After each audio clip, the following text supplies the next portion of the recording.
मनीष सुबह टहलने के लिए निकला था। उसके गांव के पिछवाड़े से रास्ता दूसरे गांव की ओर जाता था। उस रास्ते से अगले गांव की काफ़ी दूरी थी। वह रास्ता गांव के विपरीत दिशा में था, इसलिए उधर सुनसान रहता था। मनीष को भीड़-भाड़ से दूर वहां टहलना अच्छा लगता था। वह इस रास्ते पर दौड़ लगाता और कसरत करता था। मनीष जैसे ही अपने घर से निकलकर गांव के आखिरी मोड़ पर पहुंचा, तो उसने देखा कि सामने एक लड़की एक लड़के से गले लगी हुई। मनीष रुक गया था। दोनों को देखकर उसके जिस्म में सनसनाहट पैदा होने लगी थी। वह जैसे ही नज़दीक पहुंचने वाला था, वह लड़की जल्दी से निकलकर पीछे की गली में गुम हो गई। अरे, यह तो अंजलि थी। वह मन ही मन बुदबुदाया। वही अंजलि जिसे देखकर उसके मन में काफ़ी तमन्ना मचलने लगती थी। उसके उभारों को देखकर मनीष का मन मचलने लगता था। आज उसे इस तरह देखकर वह अपने आप को ठगा सा महसूस करने लगा था। आज मनीष पूरे रास्ते इसी घटना के बारे में सोचता रहा। आज उसका टहलने में मन नहीं लग रहा था। वह कुछ दूर चलकर लौटने लगा था।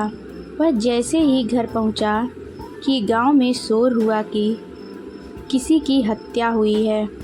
लोग उधर ही जा रहे थे। मनीष भी उसी रास्ते पर चल दिया। वह हैरान हुआ, क्योंकि भीड़ तो वहीं जमा थी जहां से अंजलि निकलकर भागी थी। एक पल को तो उसे लगा कि भीड़ को सब बता दे, पर वह चुप रहा। सामने अंजलि अपने दरवाजे पर खड़ी मिल गई। शायद वह भी बाहर हो रही घटनाओं के संबंध में नज़रें जमाई थी।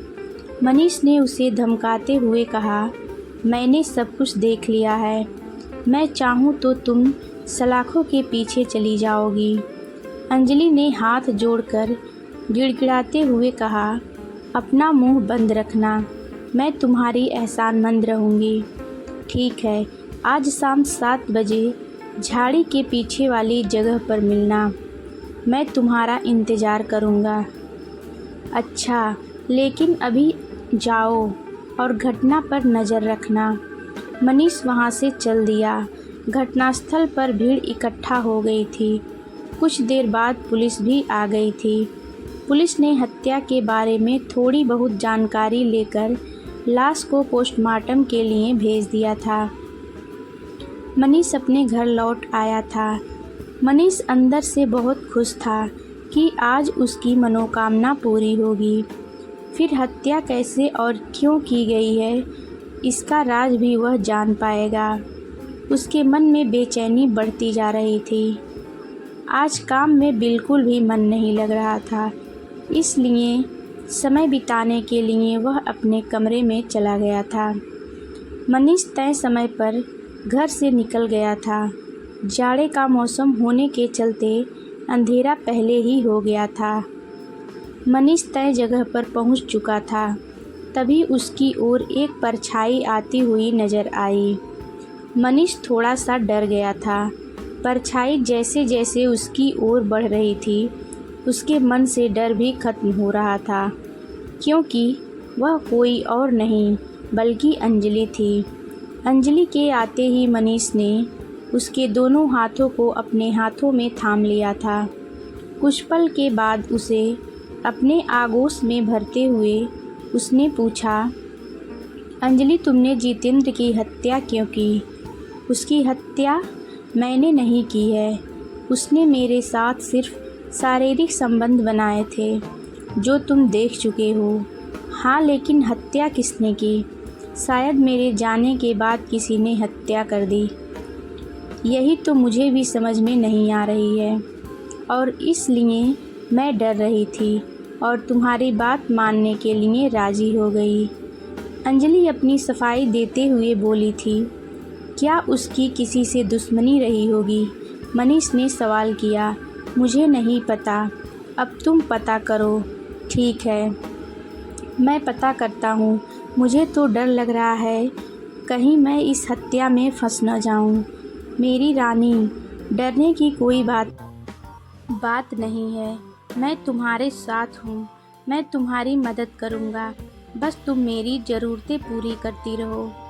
मनीष के हाथ उसकी पीठ से फिसलकर उसके कोमल अंगों को छूने लगे थे।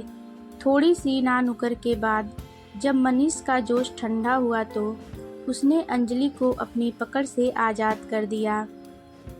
मनीष अगले सप्ताह रविवार को मिलने के लिए अंजलि से वादा किया था। अंजलि राजी हो गई थी। इधर अंजलि के मन का बोझ थोड़ा शांत हुआ कि वह मनीष को समझाने में कामयाब रही।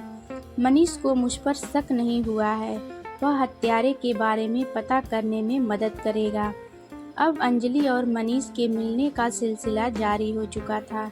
मनीष एक प्राइवेट स्कूल में पढ़ाता था। अभी उसकी शादी नहीं हुई थी। अंजलि महसूस कर रही थी कि मनीष दिल का बुरा नहीं है, उसकी सिर्फ एक ही कमजोरी है, वह हुस्न का दीवाना है। कई बार अंजलि महसूस कर चुकी है कि आते जाते मनीष उसे देखने की कोशिश करता था, लेकिन वह जानबूझकर शरीफ होने का नाटक करता था। इसीलिए औरों की तरह वह मेरा पीछा नहीं कर पाया था।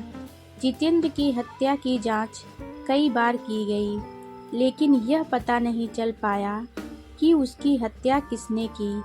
पुलिस द्वारा जहरीली शराब पीने से मौत की पुष्टि कर तकरीबन उसकी फाइल बंद कर दी गई थी। अब अंजलि भी समझ चुकी थी कि पुलिस की ओर से कोई डर नहीं है। जितेंद्र की हत्या के बारे में गांव के लोगों की ज़्यादा दिलचस्पी नहीं थी। इसके पीछे वजह यह थी कि वह लोगों की नज़रों में अच्छा इंसान नहीं था। वह शराब तो पीता ही था और तो वह लड़कियों को भी छेड़ता रहता था। बहुत से लोग उसके मरने पर खुश भी थे। अंजलि तकरीबन 1 साल से मनीष से मिल रही थी। कई बार मनीष उसे उपहार भी देता था। अब तो अंजलि का भी मनीष के बगैर मन नहीं लगता था। एक दिन मनीष अंजलि को अपने गोद में लेकर उसके बालों से खेल रहा था। उसने अपनी इच्छा जाहिर की, क्यों न हम दोनों शादी कर लें, कब तक यूं ही हम छिप छिपा कर मिलते रहेंगे। इस पर अंजलि बोली, मुझे कोई ऐतराज़ नहीं है, पर मुझे अपनी माँ से पूछना होगा। तुम अपनी माँ को जल्दी से राज़ी करो। माँ तो राज़ी हो जाएगी, लेकिन यह बात मैं राज नहीं रखना चाहती हूँ। कौन सी बात? यही कि जितेंद्र की हत्या किसने की थी? किसने की थी? मैं? कैसे और क्यों? 3 साल पहले की बात है। मेरी एक बहन रिया भी थी। घर में माँ और मेरी बहन समेत हम सभी काफ़ी खुश थे।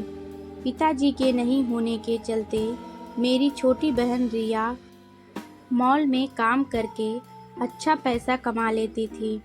उसी के पैसों से हमारा घर चल रहा था। जब भी मेरी बहन घर से निकलती थी, जितेंद्र अपनी मोटरसाइकिल से उसका पीछा करता था। मना करने के बाद भी वह नहीं मानता था। मेरी बहन रिया उससे प्यार करने लगी थी। जितेंद्र ने मेरी बहन से कई बार शारीरिक संबंध बनाए। बहन को विश्वास था कि जितेंद्र उससे शादी जरूर करेगा, लेकिन जितेंद्र धोखेबाज निकला। मेरी बहन रिया को जितेंद्र के बारे में पता चला कि वह कई लड़कियों की जिंदगी बर्बाद कर चुका है। मेरी बहन पेट से हो गई थी। 5 महीने तक मेरी बहन शादी के लिए इंतजार करती रही। जितेंद्र केवल झांसा देता रहा। आखिरकार जितेंद्र ने शादी करने से इनकार कर दिया था। उसका मेरी बहन से झगड़ा भी हुआ था।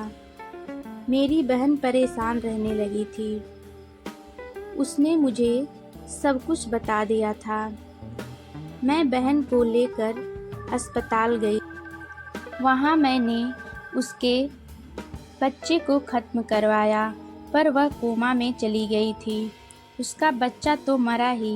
मेरी बहन भी दुनिया छोड़कर चली गई। उसी दिन मैंने कसम खाई थी कि जितेंद्र का अंत मैं ही करूँगी। इस बार मैंने गोरा को फंसाया था। मैं भी उससे प्यार का खेल खेलती रही। उसने कई बार मुझे हवस का शिकार बनाना चाहा, लेकिन मैं उससे अपने आप को बचाती रही।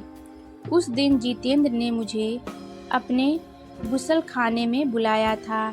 मैं सोच कर गई थी कि आज रात काम तमाम करके आना है। मैंने उसकी शराब में जहर मिला दिया।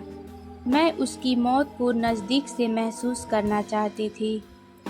इसीलिए उसकी हत्या करने के बाद मैं भी उसके साथ रात भर रही।